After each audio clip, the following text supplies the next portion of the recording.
જીવનમાં સૌથી મોટું દુઃખ શું છે? નિષ્ફળતા નહીં, પરંતુ પ્રયાસ ન કર્યાનો અફસોસ। આજે તું જ્યાં છે ત્યાં રહેવાનો નિર્ણય તું જ લે છે। લોકો તને રોકે છે કારણ કે તેઓ પોતે ડરી ગયા છે। શું થશે?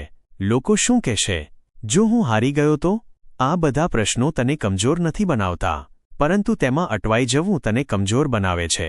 યાદ રાખ, સફળ લોકો પાસે કોઈ જાદુ નથી હોતું।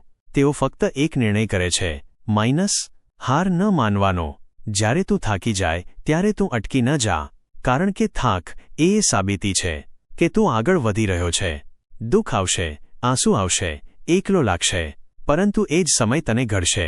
આજે એક વચન આપજે, ભલે આખી દુનિયા તારા સામે હોય, તું પોતાને છોડશે નહીં, કારણ કે એક દિવસ એ જ લોકો કહેશે, આ એ જ છે જેણે ક્યારે હાર ન માની। ઊઠ, પોતાને સાબિત કર, કારણ કે તારો સમય આવી રહ્યો છે।